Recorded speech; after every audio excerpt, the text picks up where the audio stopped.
Here we are, and welcome to a regular edition of the Friday Night Movie Podcast, because this is the first time in a while we are all back together. Lily and Becky, how are you doing? Sorry, I had to sneeze, so I muted. Yeah. How are you doing? Great, we're together. We just miss you. I'm wearing you would love my Tenerife hat today in honor of missing you guys. I wish you were here. I feel like Shai would like the weather. Well, the weather, I will say this, the weather here has been like apocalyptic, like crazy storms, and it's been out of control. So it's a little cloudy right now, but other than that, it's like a 85, no humidity. Can't complain. No, it's very moist outside and it's very moist. Lightning every 2 seconds. Oh, God. When you texted, I don't have my phone with me, or like I don't have access to my phone, we assumed like all your power went out and your generator. No, and, it's because Allie's using my office, and so I have a makeshift office on the floor of my room right now, and I'm using my phone as my camera. It's so nice of you to lend her your office. We did we did that Sisters app, and then we were listening it back to make sure like we recorded anything. And Becky was like, Lily, your voice is out of control. It's so much worse on the podcast than in real life. What does that mean? And it's so much more hoarse or something than in real life. And I wanted to hear your take on that. Is it abrasive to people? Especially that one guy who said I was the worst. Who said I was so mean. No, he's my favorite. Your scratchy voice is great. Are you hitting the microphone every time you talk? No, I haven't touched it. Okay. Is that just like your elbow then, smushing on the table every time you talk? Take my elbows off the your table. Voice is fine. The constant it's so elbow scratchy. hitting. No. Lily's voice is awesome. Everybody loves Lily's When voice. did you say? Oh yeah, you damaged your vocal cords watching Eurovision. Eurovision, and I haven't gotten them back to full force. That's Becky a crazy story. I should tell on the podcast. No. Becky, Lily damaged her vocal cords when Mom and Dad went out for dinner in 1984. In 1985. So about 1985, they went out for dinner. Could have been 84 perfectly fine. For damage. Yeah, I definitely. But then I more recently re-damaged them screaming during Eurovision Shai, in a bar. What's 26 Celsius in Fahrenheit? That's at least 5 feet. 20. We should ask. I need to look this up. Nobody knows. Nobody knows. I need to. Nobody knows. That's one of the best bits of all time forever, in history. My 26, daughter... I'm going to guess. Can I guess? I'm going to guess 78 degrees. 85. In here? Oh my God. Make it colder. Oh my God. Lily's air conditioner in her office is set to, this is the air conditioner, is set to 78.8 degrees. Lovely. It's so chilly. That's the air-conditioned temperature. Find the remote and lower it, but I need to get a sweater. I think that makes it a convection oven. Oh my God. I don't think that... You feel warm? You feel warm? Lily, it's just circulating. So the hot. It's actually cooler. I was like, you're going to be so impressed. I need it cool in here for you. The town of Santa Cruz where Lily lives, beautiful temperature. You walk outside, there's a light breeze, it's a little bit warm. You walk inside her house, she lives in a permanent sauna. They do everything they can to increase the temperature. I'm a human thermostat. I can tell when the room is 1 degree off. Yeah. No. I'm like, it's 72 degrees. Put the touched the thermostat? Put the temperature. Do not go below 24. I don't know. Don't go below 24. We'll go to 25. We can do 24, but I'll get pneumonia if you go below 24. Lily, I'm staying in a hotel next time I come. That's fine.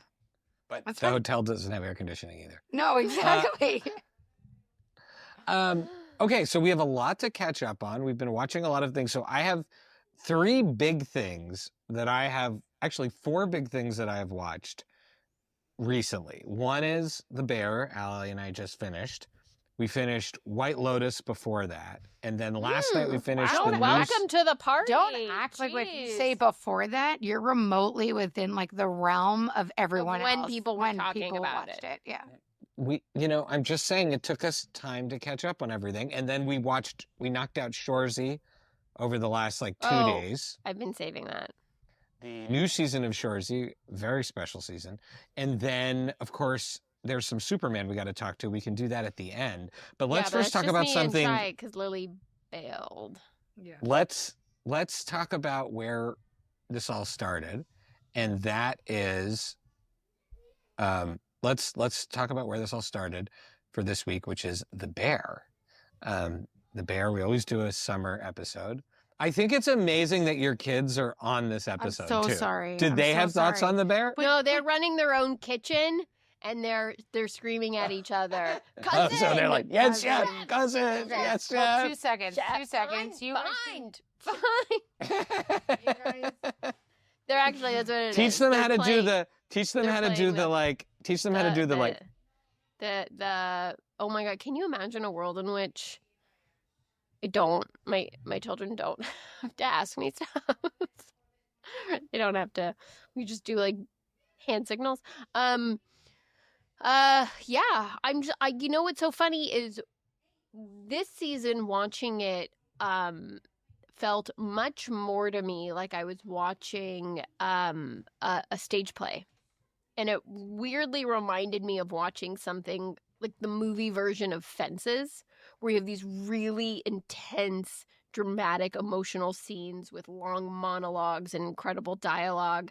And so much more so than the other seasons, I was like, oh, I feel like this was written for the stage. And then they're doing the movie version of it because it was that incredibly intense drama, but without the heightened screaming of the other, like the chaos and the screaming and stuff of the other seasons, but still maintaining the intensity of the interpersonal drama. I think one of the strengths of this season was how much it was about the characters and how much time you spent looking at, almost like looking in their eyes and feeling them and feeling everything has been paying off. I think the previous season, everyone has different critiques of the previous season. I loved the previous season, except when it got gimmicky, particularly in that episode where we had to watch all these non-acting chefs. Like it was just an episode of Top Chef. Like the funeral dinner. The funeral where you just have every famous chef hanging out. Yeah. The Joel McHale part was great because that character part was awesome. But they really if you're like dialed. Me and you don't recognize anyone. You're just like, these actors are terrible. In that episode, it's like I don't know who any of these people are, and they're terrible actors. So you only had maybe I wasn't as bothered. You only had a couple chefs in this one, but to me, this one was, in a sense, a closing of a chapter of the show. I mean, in a lot of ways, it was a closing of the chapter of the show. It could have been the end of the season. It was just getting deep with the characters that we have been following and getting deep with the three main characters, which to me is, some shows, it's all about the side characters. This show, I think the strength is in those main characters. The strength is in Richie, Carmy, and Sid. It was just Becky, so deeply into them. Becky brought a great point, was like such a beautiful part of this season was enjoying the evolution of Sydney and Richie. Their relationship. I kept saying of how far, there's a moment when they're going to go into the wedding. But you can just say that live on the show. No one was in that other conversation.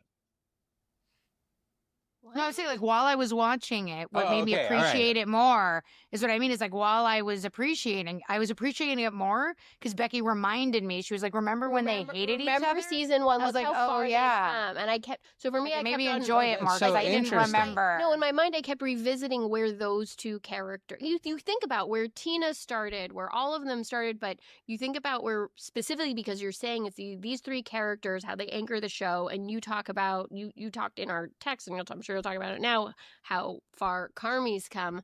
But when you think about the Sid and Richie relationship, that first season, how mean he was to her, how awful their relationship was. The way they didn't just butt heads, but they were thought so low of him. She thought she thought so little of him. Oh, really? I don't remember that part. Oh, see, I didn't remember that, but Becky was reminding me while we were watching, and I was like, I like this season even more now. She thinks he's such a loser. He thinks she's such a snob. They can't stand each other mutually. And you look at now, and it wasn't the final episode moment, but it was actually the wedding episode when you realize that she's his +1, and she gives him a hug before they go in, and they hug. And that for me was the moment I was like, oh man, they've come so far. Because you're like, why is Sid at this wedding? Why is she at this wedding? She would have to be the +1. That Sid has become such an important person in Richie's life, and how that relationship, if you really look at it, is probably a big reason why each of those characters have been part of how he's been able to grow and evolve. And for her, like, the stakes of why this place is so important to her really add up in that moment. It's not really about, it's kind of like not just about when she's trying to make that decision. It's not really just about Carmy. It's about the whole family, the whole place. And then as it comes to its, to the culmination in the final episode, it's also about her partnership and relationship with Richie. Yeah, and I think that is one of the best payoffs. Yeah, I mean, like, Richie is sort of maybe one of the all-time greatest evolutions of a character, ever, right? Like, which season 2 gave us. Like, if season 2 wasn't your favorite, that gave you the episode Forks. Oh yeah, which is the best episode of the whole show. Of the whole show, and maybe on television. And ever. To their credit, and this is where Chris Storer, who directs and writes a lot of it, like, this is where, like, this is one of those times where not that I'm jealous, but I'm so amazed at the way he's written those characters. Because when you like, and maybe this is something you can only do in television, where you start Richie just sort of at the bottom. And then by the end, he, unlike Carmy, is able to work on himself and do the job. Carmy, like, this was this like really interesting thing where, like, Allie kept looking, or people, maybe you guys debate too, or Allie kept looking, like, kept asking me, why can't he just stay and work on himself? And I'm like, no, that's the big conclusion. The big conclusion is that Carmy cannot, or if you go back to him being in the fridge, Carmy maybe one day can be a normal person and a chef again, but he is not capable, the way Richie has turned out to be capable, of being at work and working on himself. And that's like one of the most amazing things in the show. But I think, so here's one of my theories about why Richie's able to do it.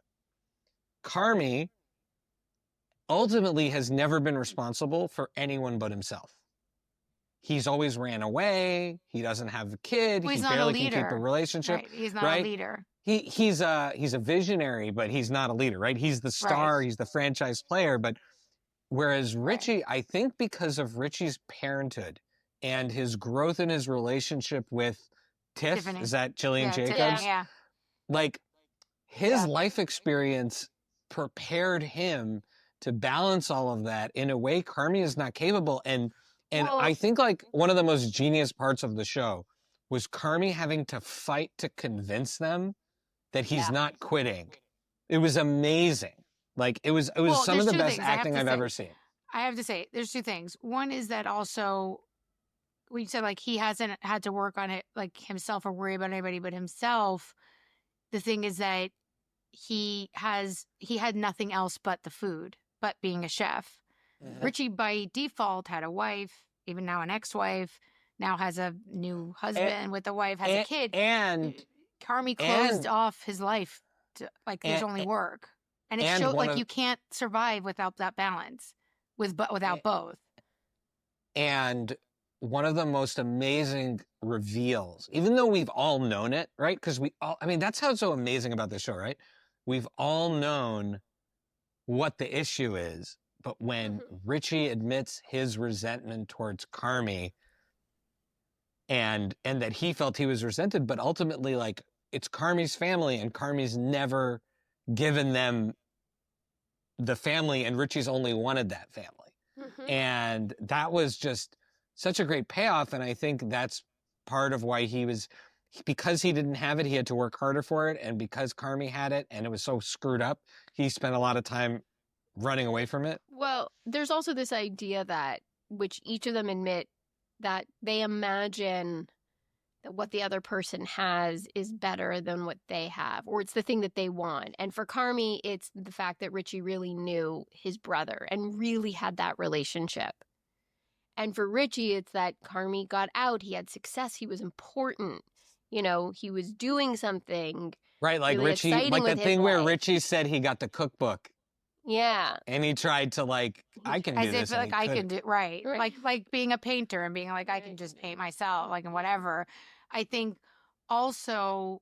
So wait, what does Sid want? Because I have a theory of what Sid wants, but what do you guys think Sid wants? I think she wants success. She failed and she's so afraid of failure.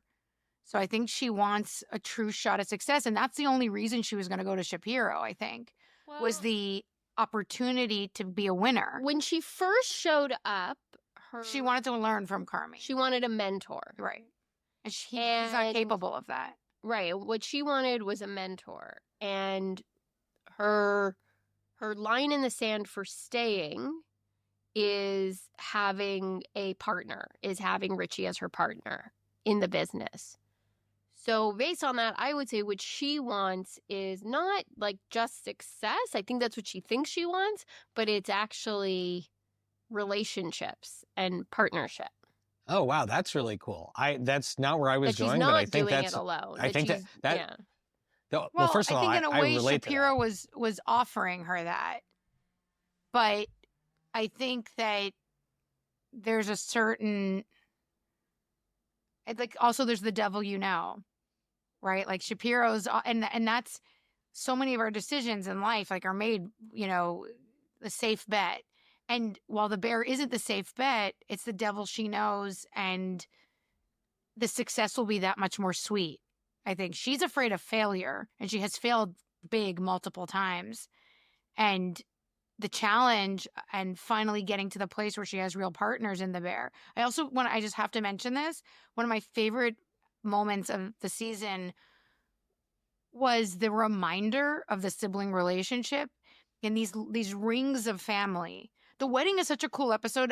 The thing under the table we can get to, I'm curious what you guys think, but the wedding is such a cool episode because it shows you the rings of family, but that ultimately, like, the core is still the core of the group. And for better or worse.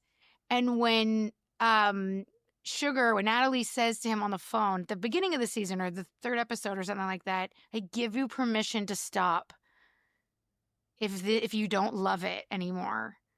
Only a sibling could say that, and you could only hear a sibling say it. And it would only matter if she said it. It wouldn't matter if anybody else said it. And it's his older sibling who's telling him it's okay to stop because only she sees how much he loved it. Their conversation on the phone gives me chills. Yeah. It's a reminder of, like, the layers of family in the show too. I loved it. So to come back to what I think Sid wants, which I think the partnership is I think that's a growth thing for her. I think it's the thing she realized she wants.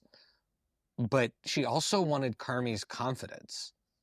Because because he tells her, you're as good as me now. You're better than me, right? Everyone's talking about the scallop. Nobody's talking about Carmy's fakakta mess that he, or the mess that he made. But like the thing she was really missing was being able to step into her greatness. It's an expression that Dad taught me, and I think, like, for her to step into that, and for her to like Carmy never lacks confidence, except with Joel McHale. Right. What's interesting with Shapiro, she never really was going to be allowed to do that. He was always going to be right. He was like, I'm going to let you do all this stuff, but it's my thing. It's my thing. Yeah. And there's a certain sense that I think he had some really interesting, positive values, but he also showed his true colors by not being graceful. Although she did jerk him around for a long time. I mean, like, I thought he was very nice. Sorry, I'm gonna White Lotus this one. I know. I think he deserves, like, He was great. To me, she acted, and I apologize to listeners, but as a millennial, she acted very Gen Z about the whole thing. like it was a little like, ooh, when no, we don't like when people do that. When he's hurt on the phone with her, I thought he was very polite. I thought he was being very nice because she literally asked him to draw up paperwork. A lawyer has to do that and someone has to pay for that. Like, sorry. Like he just spent $2,000 having that paperwork drawn up. Yeah.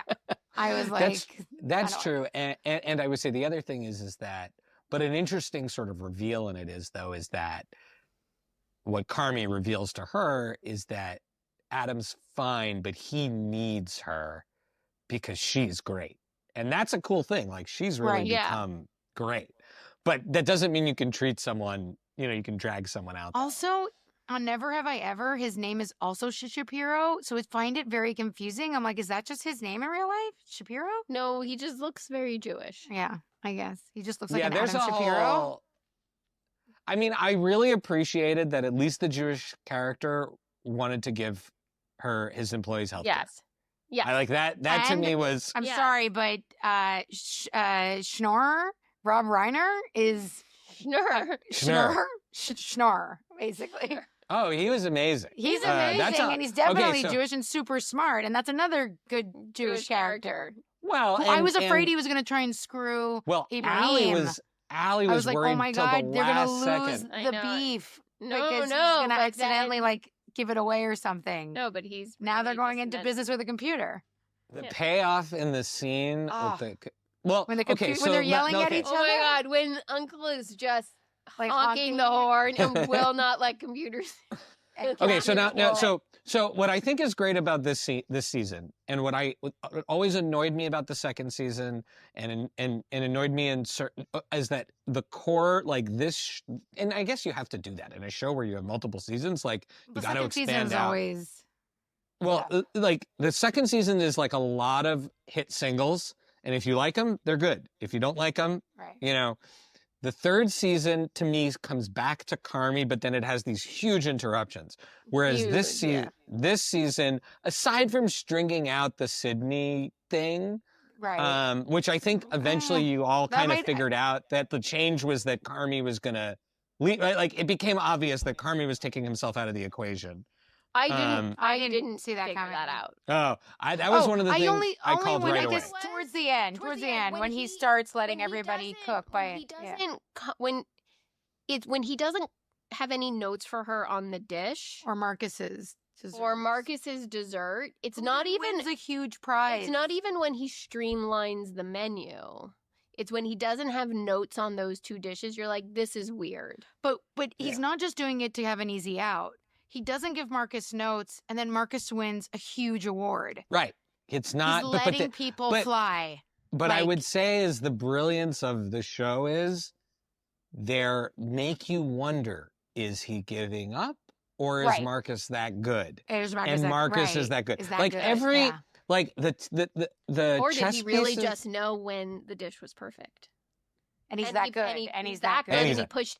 Because when I don't know, guys. When Marcus won that award, didn't make another change. I was like, as if like a cousin of as if I knew him. You were emotional. I was emotional. I was very emotional when the baby came to work, and everyone met the baby, and the facts were trying to smell the baby. This baby smells like chewed up raspberries. Is literally one of the best lines I've ever heard. Yeah. Okay, so. Let me give you two things. One is the brilliance in the direction was that for a second you see him look at Sid. So you assume Sid's going to win for just a split second. Yeah. And then the editing in the direction is amazing. Right. And then it's Marcus. So for me, it's the opposite. Marcus is probably my least favorite character. Oh, I love Marcus. Yeah, I'm always just like, why am I still following this guy? I thought maybe he was going to sell the house and he was going to use the money from the house to save the bear. That was like a red herring.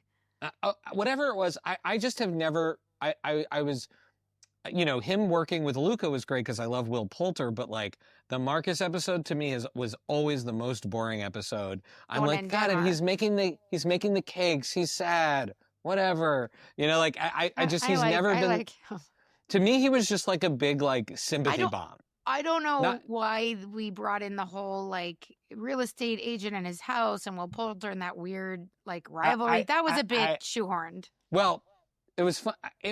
Anyways, but my thing is that for me, when Marcus wins, I was like, oh shit, I've been wrong the whole time. Marcus really is that good. And he's been getting that good this whole time. Whereas for me, he like annoyed me the whole time. I'm like, oh, who cares about these weird desserts? Just make a chocolate chip cookie and move on. And the fact that he wins, I was like, okay, respect. Marcus deserves my respect. Will Poulter also doesn't give him notes when he gives him and like how he stole from Will Poulter, and then like Luca, then when he's like, where did you get it from? And he's like, I got it from I got it from Chicago. Like he's got it from whatever restaurant he was staging at or whatever. So it was, I love that sort of passing it down. So let's go to Will Poulter for a second.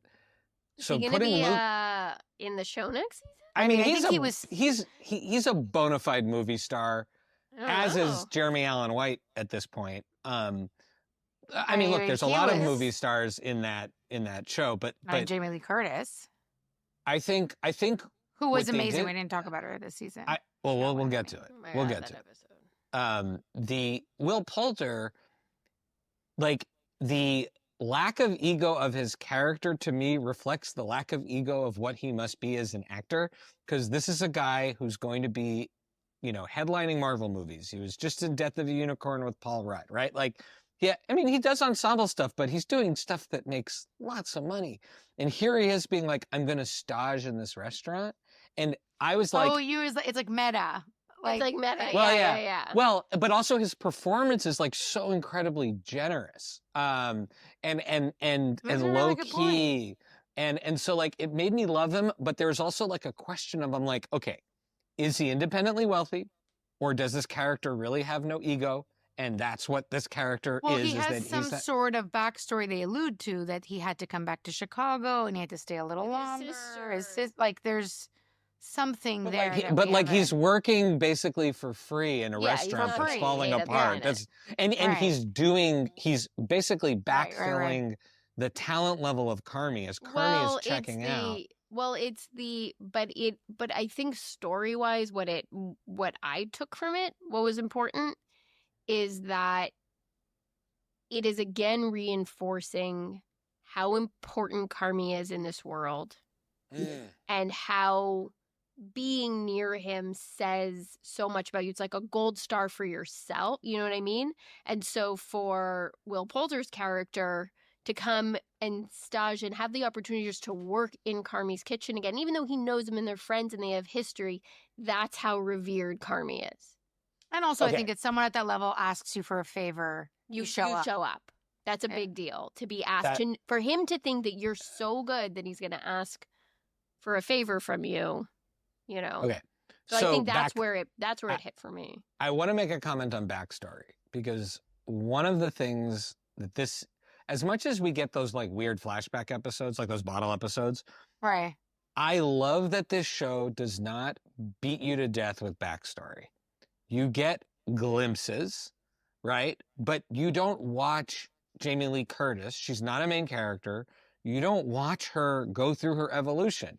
People tell you, and then they use the moments that are relevant to Carmy's character to like when Lee says show you where she's doing better. Yeah, and you see her trying to sell the house, and then they comes all together with that scene where she does her apology, which is not random. It's part of Alcoholics Anonymous, right? But like part of that happening is, I think one of the ways in which they really show her evolution is that she leaves the wedding at the appropriate moment. She doesn't overstay her welcome. She doesn't force him into a conversation. She doesn't make a scene. She actually leaves. She's very appropriate. And who was John Mulaney? I forget his character's name. He's like, if this doesn't turn into Petey is the Sugar's husband. But when Mulaney's like, if this doesn't turn into a shit show, I'm going to be disappointed. Yeah. He's like, that's why I'm here. And everybody behaves themselves. It's not even just her. At the beginning, Sugar and her friend. Her friend are like, Alison Brie. Talk about Brie Larson. Brie Larson. Oscar winner Brie Larson. Talk about a bona fide movie star. Miss Marvel, right? Miss Marvel is literally in the show, just like swearing at Abby Elliott. So good. She's so funny. That's one of the things. I mean, I've loved Brie Larson as an actor. The first thing I ever saw her in was in 21 Jump Street. Let's not forget she's hilarious in that. She's amazing as the love interest, right? And she's such. But I love, like, I know it frustrates Marvel fans that she's sort of like doesn't really care, and that's not always respectful. I love her. Like, I'm gonna do this. I'm gonna do that. I don't have to explain myself, you know. Yeah. And I love that she was in it. But I like that, like, we didn't have to, like, agonize through all the side characters' backstory. They're always revealing things at the right moment. Like this part with Mikey's funeral, like that, like it's always been simmering there, but these people wouldn't talk about it. As opposed to sometimes, like, I feel like sometimes flashbacks are kept from you in a movie because they want to decide to reveal something at a certain moment, but everybody knows that information the whole time. It's just you don't.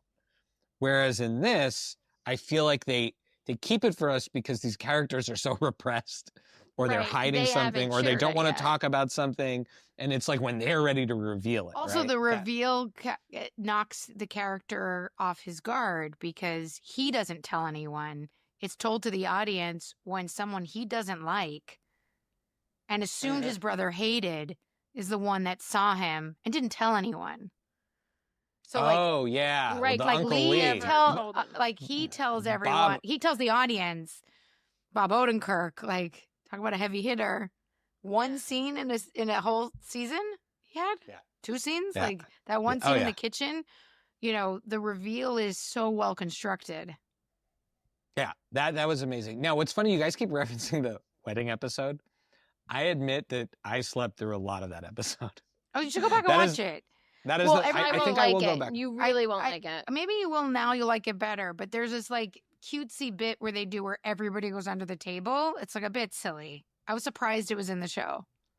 But what's funny is that I think the first time I watched the Fishes episode, I also didn't absorb it, but then I went back and I liked it more. But I will say another great part of that episode is that there's a real payoff to having Josh Hartnett in the show. Like, he gets a great episode. He's really in so it. Good. And he's so good in it. And so they started the Hartnett song. You feel like you get that you get that payoff. Yeah, it was great. Okay, so let's talk. Okay, side character, a little bit more on side character. Well, I just think, okay, did Josh Hartnett just wake up one day and he was like, "I will go back to acting. I'll just be in Oppenheimer and The Bear and get a couple action movies under my belt." Didn't we watch his action movie? Oh right, yeah, Flight. We did. Time Flight. It was fun. Flight Time. Did we watch it all together? It's definitely one of those like someone generated the title for the movie with an app. But like snakes on a plane. But it was fun. It was a fun movie. It's great. Yeah, I liked his yellow hair in it. Yeah, it was funny. I think it's called blonde hair. No, but it was yellow. It was yellow. It was like a really bad. Yeah. Okay, so let's talk about MVPs because that might help us. Okay, so for me, my MVP, and like everybody is like perfection in this season. I think this is such a beautiful achievement. Abby Elliott, just to me is maybe because she's the sister and I love my sisters. This for you was the season that she shined the brightest. I feel like the one where she gives birth. She's been great throughout, and she was great when she gave birth. But the performance of this whole person, like to me, like of this person who is there for everybody, who is dealing with her own stuff, like. I want to hug Sugar so much. And again, having sisters who are there for me all the time, I was just so deeply connected to her performance and her character, and also her willingness as an actor to get just like roughed up. Like Sugar just looks roughed up all the time. Like her hair's all over the place. She looked so pretty at the wedding. Close-ups on her skin. No, look, Abby Elliott's beautiful. But the willingness to be she's in the postpartum a mess era of the a mess and just to me, like, that was the MVP performance of the whole season, in a season where like everybody was incredible. What about you? For me, Richie. Richie stole the season. I'm going Richie. Yeah. Oh wow. Going Richie. Okay, and then for all those like cameos, it's Jamie Lee. That Richie. apology scene is going to win her, I hope, another Golden Globe and Emmy. Yeah.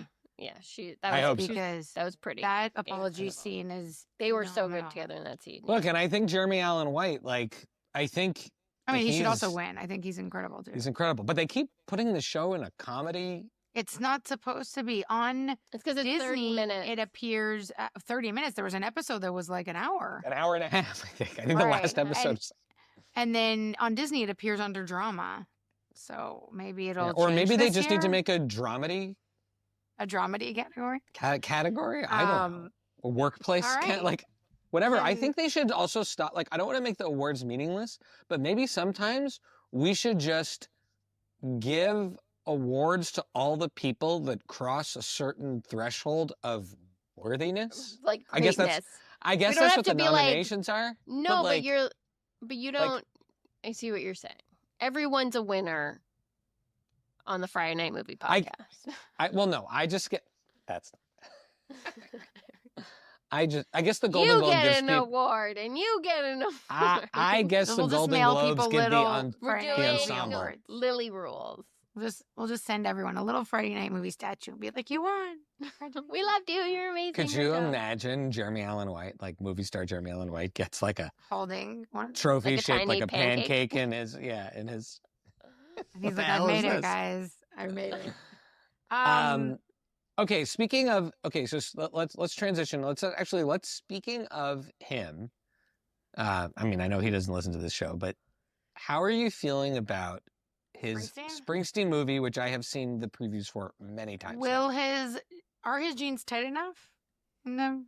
Or is costuming making the jeans tight enough? He's obviously gonna do an incredible job. No one is questioning that. He's uber talented guy. I'm sure he's gonna do it's gonna be a phenomenal performance. I have a little bit of fatigue. There have been a lot of musical biopics. Not biopic. And so I leave the door open because he's so fantastic, but Jeremy Allen White playing the role is the thing that would get me to see it. I don't need another musical biopic right now. Yeah, I think him starring in a movie is something I'll go see because I just want to see him. We had Elvis, Bob Dylan, Elton John, Freddie Mercury. This is all in the last 5 years. Right. A major one every year. And Springsteen, well deserving of one himself. See, enough story there for a compelling movie, or should it have been a doc? So I'm going to argue. I'm going to argue that I am just, and I'm a fan of Springsteen's music and as an artist, but the setup for what this seems to be about, which is him making the Nebraska album. I'm just not I think what's more interesting about Springsteen is the relationship with his music. So the movie Blinded by the Light, to me, is the perfect movie about Springsteen. About the fandom. That's the part and about what he means to people and what he inspires to people. Because to me, I'm actually not that interested in him as a person. It sounded like the trailer was making it about Springsteen as an artiste. And there's a self-importance do not to the way his process. He's an artiste, and the way Jeremy Strong, who's amazing, but he's and his music is going to save the world. I think that is a little bit what Springsteen thinks. I'm not interested in that. I'm interested in, but when you meet people who love Springsteen, that's an amazing thing. So I just more. The fans are really going to a Springsteen concert. The draw, in addition to him and his music, obviously, is the environment, the fans, just how intense and loving and exciting that is. This is a guy the champion of the eventually. This is the champion of the working class. Still charges $500 a ticket for his concert. Minimum. Yeah. Okay. From that, let's transition to Superman. I think. I mean, unless. Do you want to talk about the White Lotus, or is that too? We should save it at this point. I can't be on here all day, Shai. Yeah, you missed the train. We'll get back to it another day. Jason Isaacs is amazing. Okay, Sam Rockwell's amazing. That I agree. Love the ladies. Jason, to me, my MVP. I'll just say I'm glad Jason Isaacs. Emily Mortimer's son. That kid Emily Mortimer's son is the kid that almost dies. Sam Nivola? Yeah. Really? Yeah, that's her son. Oh. With whatever, Novola, the dad. Jason Isaacs. Anyways, I'm glad he didn't die. I was like very sad. Parker Posey just, Hilarious. nails it. I'm not meant to be uncomfortable at this age, whatever. I mean, like, that's it. I feel like like the Romeo and Juliet or whatever, the two people getting killed, was fine. Like the death is never the whole point of the show. It was like sadder maybe than others, but there's a great, the great twist about Belinda. The deaths have escalated in their tragedy. Right. I guess you're right. Yeah. And but just think about the first season. Oh yeah. But this is 3 seasons in. I'm still entertained. Galinda or Belinda? Belinda. I thought you called her Galinda. No. But I'm here for it. Like, I'm excited to see where he takes us next. Like, I'm absolutely here for it. Okay, cool. All right. So now let's talk back. Let's do a quick. Okay, wait, before you do Superman, because I'm gonna jump off while you guys do Superman because I don't want to have spoilers because I missed it. I'm just gonna say I am liking The Stick. Ugh. That golf show with Owen Wilson. Oh, it was a great plane show, and Josh recommended it as a very relaxing show. It's a very there's a sadness to it because he's like obviously sad. In the same way golf makes you want to take a nap. Yeah, but the kid that's playing the young golfer is this like Latino kid. He's adorable. He's great. Like he's a great actor. It's just I was like, I'll watch these guys play golf. I think golf to me is like F1. Sure. You can make a great movie of it. But unless Brad Pitt's in it, I'm not watching it. Or Owen Wilson or Kevin Costner. It's basically Shrinking on a golf course. So with Mark Maron too. So it's like, and it's Owen Wilson. Please. It's adorable. Well that's it. That's I know. It's perfect for you to take a nap. And then just quickly, I started Too Much. That's like, we got to talk about that at some point. Lena Dunham Jewish get deeper into it before I watch it. Okay. And then I'm halfway through Amateur. The CIA movie with Rami Malek and Lawrence I saw that in the theater with my family. Oh, okay. So I'm halfway through. We saw that as like a Friday night movie with my family. It was like, I don't know, it was a cool spy movie. Rami Malek's awesome in it. It had some different things to it. All right. Okay, I'm going to let you do Superman. Okay. I love you guys. You're the best. I love you too. Okay. Jewish Lily's Superman so forever. afraid to leave. She has so much FOMO. Okay. I have so much FOMO, but like I do want to see the movie and you guys should do a full. Okay. Okay. Bye. Ow. Sorry. I like how Lily, the movie's just called The Amateur. Right? There's not like a weird spelling of it, but she acted like there was a weird spelling of it. Mom and Lil with their pronunciation stuff is a wild ride. You never know when they're going to have to make something in an accent. So. All right, well, and sometimes I'm just speaking. Sometimes I'm just talking at home or I'm at mom's and I'm just like speaking and then she randomly corrects words of mine that I should say them in a Spanish accent. And I'm like, but I'm speaking English. I can't get into it further. So Superman, people have now heard my reaction episode with. Well, I didn't hear your whole. I just saw your clips. Can you give me did you like it? Yeah, I loved it. It was super fun. I like James Gunn doing Superman. The DC characters, I'm not emotionally super attached to them, so I don't mind these different spins on them. And I think that the most the core things I took from this were, this is a more grounded Superman, which I like.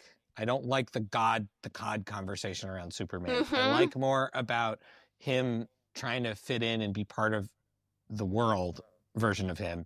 It was not so heavy all the time, which I liked. I mean, I loved Henry Cavill as Superman. I always loved that casting, but I think Corn Sweat is great. And I had a lot of fun. I like all the comic book stuff, the Guy Gardner and all that. Like, even if it was goofy, there's a little, maybe too much Deus or dog ex machina, like a lot of the dogs saving the day, but at least they committed to it. But I love the Daily Planet folks. I like the Guardian. Like, he set up a nice, fun world, and I had fun watching the movie.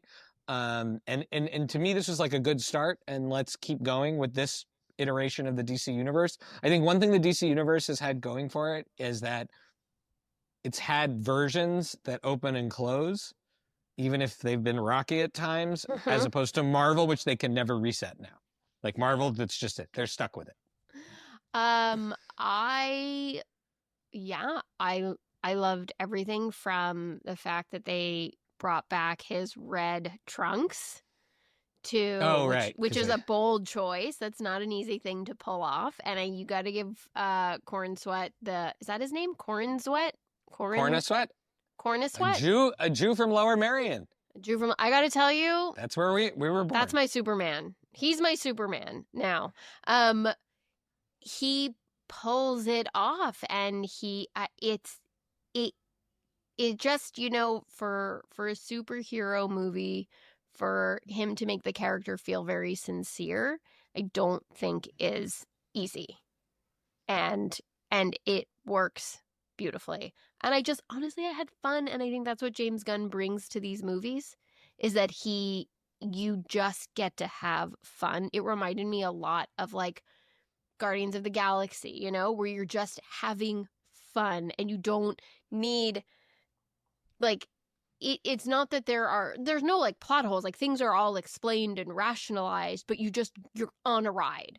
You're on an amusement park ride, and it's wild and it's silly and it's chaotic, but it holds together because you have some really sincere characters and really sincere performances and real relationships that it's rooted in. So I loved it. I had a blast, and I will watch more of them. And we'll see where he takes it, because Guardians 3 to me is like, that's art, that movie. Like that movie is so beautiful and intense that I think like, great, let's see where he takes it. Right. And if you are a fan of James Gunn and you see all of his usual suspects pop up in it, you're having the best time, because you're like, yes, Nathan Fillion. You're so excited he's in it, And Sean Gunn as Maxwell Lord, Sean Gunn. And like you have the people that you love from his movies popping up throughout. And Nathan Fillion, I mean, amazing. He's so good. He's so perfect. He's so funny. He's like, I gave him other mitts. I've been watching Castle in my free time. I worked on that pilot. I was a PA on that pilot. Yeah. And 1 million years ago. And just because I need some more Nathan Fillion.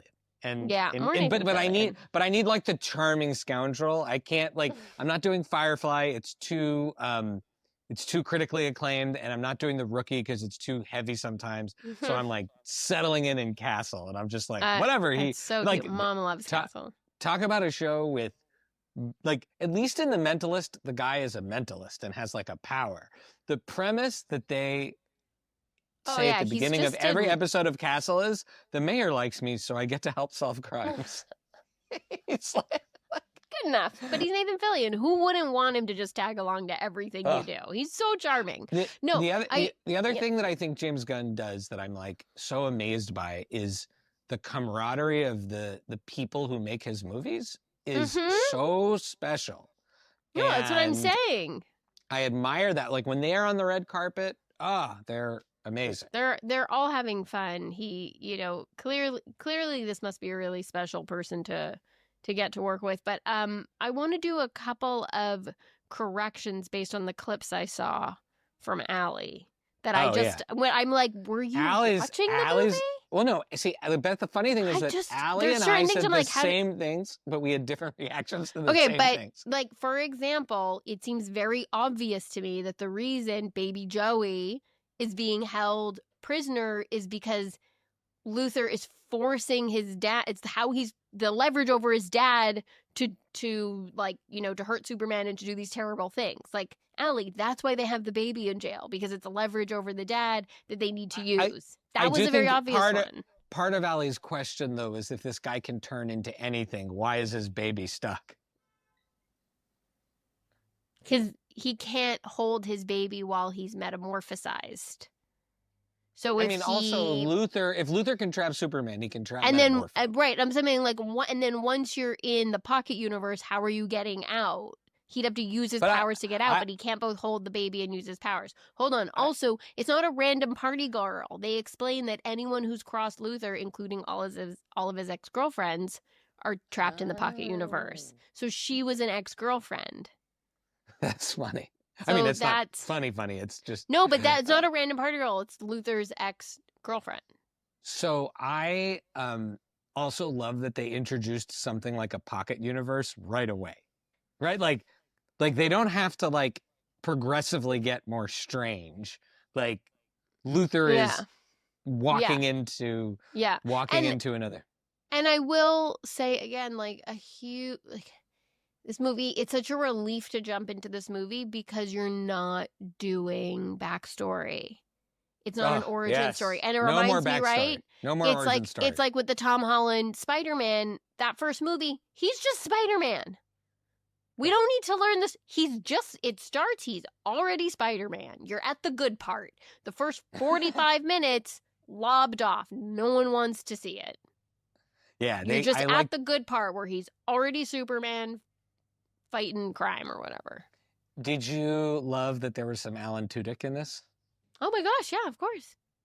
He does the voices. And then some other like random Marvel people from there's the other Guardians of the Galaxy. Other Guardians of the Galaxy or the Michael Rooker, but yeah, Tom Clancy. There's you want Alan Tudyk in everything. A little bit of him in everything. Oh, yeah. Like a little dose of Nathan Fillion. They're gonna boost the joy factor. Well, Beck. And we're not gonna. I definitely don't want to give away the reveal for the ending because that would be a big. But like the end, like the post ending, like there's not like the wrap up of how they beat Luther, but the sort of like epilogue. Great epilogue about Crypto, the dog, and why does he say he's fostering the dog? It's more of a foster situation. You're like, what's going on? Fantastic! It gets you so excited for the sequel. Right. Well, there's a next movie that they're making that is focused on that cameo at the end. Oh, it's gonna be great. Yeah. All right. Well, Beck, this has been fun. Have a great week. Love you. Wait, one last quick thing. Sorry. I went to go see Superman in Spain, but in English, in a packed theater. And if people recall from our Deadpool episode last year, I was probably the only native. Vlad and I were the only two native English speakers. So as it goes, I'm cackling at the jokes. The only person in the theater laughing. Like, it's echoing, it's booming. I'm drowning out the sound of the movie because I'm laughing so hard. And then I'm laughing even harder at the fact that I'm the only one laughing. And how awkward is that? So. That's great. Remains the best part of seeing movies in Spain. All right. Okay. All right. Love you. Love you. Bye. Bye.